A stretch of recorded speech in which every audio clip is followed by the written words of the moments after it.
Buhari administration repeatedly gives figures of assets recovered from thieving officials since coming on board in 2015.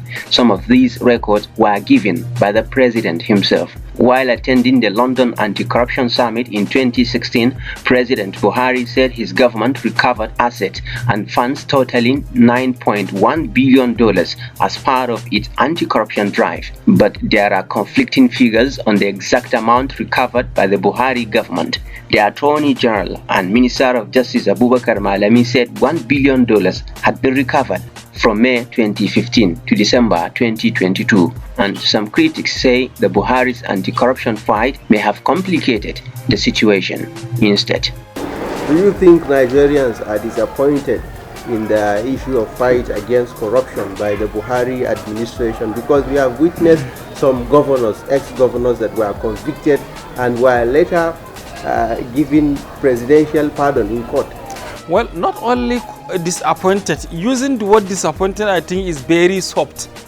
If you say Nigerians are paralyzed shockingly with the Buhari's attitude and approach toward the fight against corruption, you are right. Why? Because it's a person that has been going around since 2003 for the past 12 years, portraying himself as somebody who is Puritan, somebody who has integrity, somebody who is honest. But unfortunately, the PDP that he went around for 12 years castigating as corrupt is even better because they have never charged somebody to court, convicted, and they relieve him. But he did same under his own government, something that is unprecedented, which is somehow to say a motivation or a greasing the palms of the corrupt ones to continue to do it because they know that there may be presidential pardon even after the crime. Apart from that, if you look at the government from 2015 to now, there are many people with numerous corruption scandals, allegations, the like of SARS, the like of Godswill Apabio. Many of them, they could not be mentioned. They are too numerous to mention. Once they come to APC, some of them were even appointed ministers. Some of them were even allowed to contest for senatorship. Some of them were drawn closer to the government and even given the acting chairmanship of the party, like Senator Alimadi Sharif, for example. This is to show you that it's either one of the three things.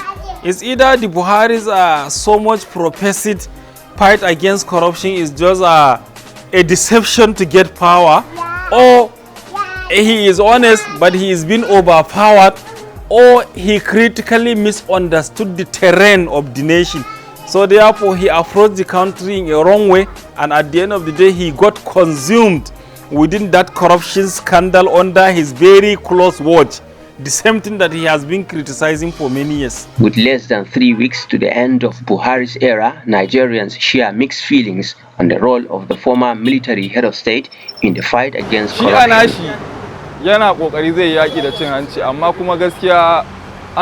He personally took a stand against corruption, but there were a lot of scandals that can only be uncovered after his government. But he is a good leader.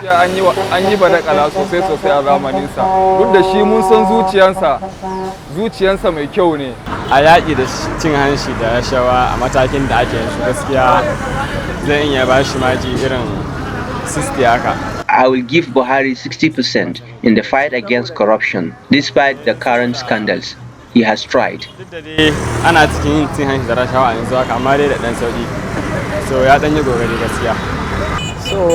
zan iya bata 55%.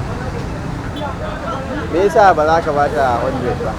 I will score the government 55% in anti-corruption. They failed to get 100% because of the ongoing scandals. His cabinet have failed him. As the president prepares to leave the presidential villa, political scientist Dr. Babayo Sule said although the president will be remembered for his passion to fight corruption, his efforts were marred by countless flaws. It's either the Buhari's so much professed fight against corruption is just a deception to get power, or he is honest but he is being overpowered, or he critically misunderstood the terrain of the nation.